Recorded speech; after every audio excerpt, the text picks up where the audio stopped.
Hello दोस्तों, स्वागत है आपका अपने चैनल में। आज हम बात करेंगे द इंश्योरेंस ओम्बड्समैन के बारे में। ये IC 14 protection of policy holders interest में ये टॉपिक है, चैप्टर 6 में। तो इंश्योरेंस ओम्बड्समैन क्या होता है और इससे रिलेटेड फ्रीक्वेंटली आस्क्ड क्वेश्चंस के बारे में आज हम जानेंगे।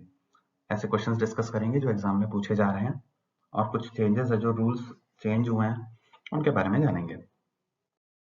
इंश्योरेंस ओम्बड्समैन या बीमा लोकपाल जिसे कहते हैं, तो इंश्योरेंस ओम्बड्समैन स्कीम जो आई थी वो गवर्नमेंट ऑफ इंडिया लेके आई थी इंडिविजुअल पॉलिसी होल्डर्स के लिए, ताकि वो अपनी complaints out of court systems के बाहर, मतलब कोर्ट्स के बाहर सेटल कर सकें एक कॉस्ट इफेक्टिव मैनर में, एफिशिएंट और इम्पार्शियल तरीके से।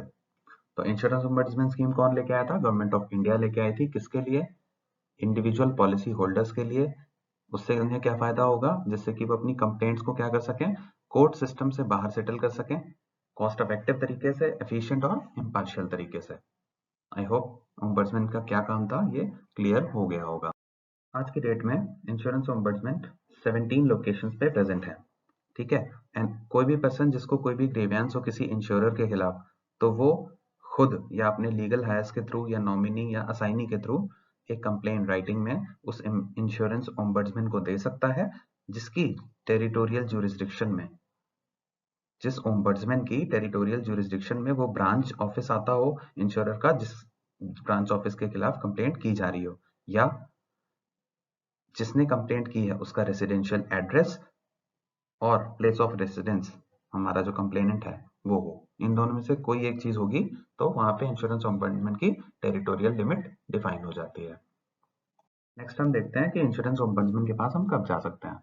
हम तब जा सकते हैं जब हम पहले अप्रोच किया हो इंश्योरेंस कंपनी को अपनी कंप्लेंट के साथ और उन्होंने उस कंप्लेंट को रिजेक्ट कर दिया हो, या फिर उन्होंने ऐसा कोई सोल्यूशन रेजोल्यूशन दिया हो जिससे आप सेटिस्फाई ना हो, या तो आपने कोई कंप्लेंट की और उसका आपको जवाब नहीं मिला 30 डेज तक, तब आप डायरेक्टली इंश्योरेंस ओम्बड्समैन के पास जा सकते हैं। ठीक है, आई होप ये क्लियर होगा। आइए कुछ एफएक्यूज की बात कर लेते हैं इंश्योरेंस ओम्बड्समैन से रिलेटेड। तो सबसे पहला एफएक्यू है कि with whom is the complaint to be launched. तो कंप्लेंट किसके कहाँ पे लॉन्च करनी है हमें? हमें करनी है इंश्योरेंस ओम्बड्समैन में, जिसके टेरिटोरियल ज्यूरिसडिक्शन में क्या होता हो, वो ब्रांच ऑफिस आता हो जिसके खिलाफ हमारी कंप्लेन है, या उस कंप्लेनेंट का रेसिडेंशियल एड्रेस या प्लेस ऑफ रेसिडेंस लाई करता हो। ठीक है। दूसरा, does the insurance ombudsman operate in any territorial jurisdiction?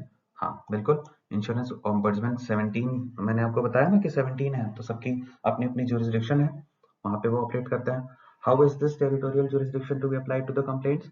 The complaint will lie with the insurance ombudsman under whose territorial jurisdiction the branch office, मैंने बताया आपको ब्रांच ऑफिस लाई करना चाहिए इंश्योरर का या ब्रोकर का, या जिसके खिलाफ है इंश्योरेंस से रिलेटेड है ना, या रेसिडेंशियल एड्रेस या प्लेस ऑफ रेजिडेंस होनी चाहिए कंप्लेनेंट की। तो ये हमारा टेरिटोरियल जुरिसडिक्शन डिफाइन हो जाता है। आइए नेक्स्ट बात करते हैं कि who can approach the ombudsman.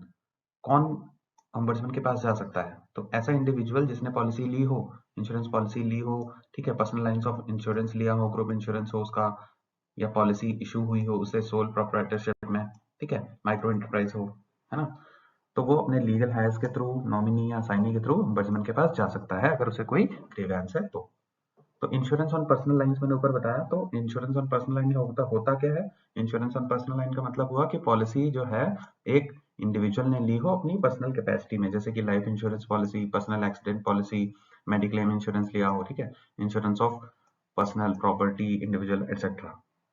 आइए नेक्स्ट बात करते हैं। Next is very important, what are the complaints that are entertained by the ombudsman. Ombudsman किस तरह की कंप्लेंट्स को एंटरटेन करता है? तो ऐसी कंप्लेंट जो एलीज कर रही हो कि परफॉर्मेंस में डिफिशियंसी है, और क्या क्या है, delay in settlement of claims, ठीक है, सेटलमेंट्स जो क्लेम के हो रहे हैं बहुत ही डिले हो रहे हैं, पार्शियल और टोटल रेपुडिएशन हो जा रहा है, क्लेम्स का मना किए जा रहे हैं, या तो आपने 10,000 का क्लेम किया तो उसमें आपको 1,000 मिल रहा है, 2,000 मिल रहा है, या बिल्कुल ही नहीं मिल रहा। डिस्प्यूट्स ओवर प्रीमियम पेड और payable in terms of insurance policy, ठीक है, इंश्योरेंस पॉलिसी मिसरिप्रेजेंटेशन है अगर कोई पॉलिसी टर्म्स में, तो उससे रिगार्डिंग हमारी कंप्लेंट्स को एंटरटेन करते हैं ये।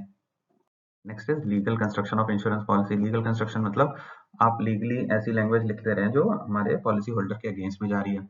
पॉलिसी सर्विसिंग रिलेटेड ग्रीवेंस, आपने पॉलिसी तो बेच दी लेकिन उसको सर्विसिंग से रिलेटेड इश्यूज आ रहे हैं तो वो सुनते हैं। Issuance of life insurance policy, general insurance policy including health insurance policy, which is not in conformity with the proposal form में तो आपने कुछ और लिखा और जब हमें इंश्योरेंस पॉलिसी दे रहे हो तो वो कुछ और है ना। Non insurance of insurance policy after receipt of premium ले लिया लेकिन आपने पॉलिसी अभी तक नहीं दी, या कोई भी ऐसा मैटर जो कि हमारा जो IRDA के रेगुलेशन है, जो हमारी अथॉरिटी है उसके रेगुलेशन के अगेंस्ट में है, ठीक है, तो वो हमारे सुने जाते हैं। कंप्लेन हम कैसे लॉन्च कर सकते हैं? कंप्लेन हम लॉन्च कर सकते हैं उनकी वेबसाइट पे जाके, जो कि है CIOINS.co.in। कौन कर सकता है? कंप्लेनेंट खुद कर सकता है, उसका लीगल हायर कर सकता है, नॉमिनी कर सकता है, उसका असाइनी कर सकता है। कैसे कर सकता है? रिटर्न रिप्रेजेंटेशन दे सकता है, ईमेल कर सकता है, या ऑनलाइन उसके पोर्टल को यूज करके कर सकता है। क्या कोई टाइम लिमिट है जब हम इंश्योरेंस ऑम्बड्समैन के पास जा सकते हैं? हाँ बिल्कुल है, बिना टाइम लिमिट के तो कोई चीज नहीं होती। तो टाइम लिमिट है हमारी 1 साल। आपने अपनी कंप्लेन करी, आपने कोई पॉलिसी पे ग्रीवेंस दिखाया और 1 साल हो गए, इंश्योरेंस कंपनी ने जवाब दे दिया, 12 मंथ्स हो गए उस जवाब को दिए, तो अब आप इंश्योरेंस ऑम्बड्समैन के पास नहीं जा सकते, आप 12 मंथ्स के विद इन ही जा सकते हैं। या आपने आपने कोई कंप्लेन करी और 30 डेज के अंदर उसका कोई जवाब नहीं आया, तब आप इंश्योरेंस ऑम्बड्समैन के पास जा सकते हैं। Now, is there any maximum limit for the amount under dispute that can be entertained by the ombudsman? क्या लोकपाल के पास जब जा रहे हो, बीमा लोकपाल के पास, तो कितना अमाउंट हो सकता है? 30 लाख से विद इन होना चाहिए, 30 लाख से कम की पॉलिसी होनी चाहिए, तभी आप जा सकते हो। Can a complainant who has already approached a consumer court on the same subject approach to the ombudsman? एक कंप्लेनेंट है, उसने ऑलरेडी कंज्यूमर कोर्ट में केस लगा रखा है उसी सब्जेक्ट पे, फिर भी वो गया ombudsman के पास, ऐसा वो कर सकता है क्या? नहीं, वो ऐसा नहीं कर सकता। अगर कोई भी कंप्लेनेंट है जिसकी कंप्लेंट इसी सेम मैटर पे किसी कोर्ट में या कंज्यूमर फोरम में चल रही है, तो वो ombudsman के पास नहीं जा सकता। Within what time shall the ombudsman dispose of the complaint? Now, in case both the parties agree for mediation, तो ombudsman shall give his recommendation within 1 month। दोनों पार्टीज एग्री होनी चाहिए कि हाँ भैया हमें ombudsman के पास जाना है, इंश्योरर भी और कंप्लेनेंट भी, दोनों का रिटन कंसेंट मिल जाए, उसके 1 मंथ में उसे कर देना है। अगर दोनों का रिटन कंसेंट नहीं है और मैं अग्रीव्ड हूँ, ठीक है, तो क्या होगा? 3 मंथ्स के अंदर अवॉर्ड कर देना है हमारे ombudsman को, निर्णय ले लेना है। Can the ombudsman award ex gratia payment? No, ex gratia payment award नहीं कर सकता। अब एक्सग्रेशिया पेमेंट्स क्या होते हैं? ऐसे पेमेंट्स जो पॉलिसी परव्यू में नहीं आते हो, ठीक है, पॉलिसी में उनका कोई मेंशन नहीं है, वो पेमेंट्स होते हैं हमारे ex gratia payments. Are there any fees, charges payable for lodging a complaint? No, there is no fees or charge।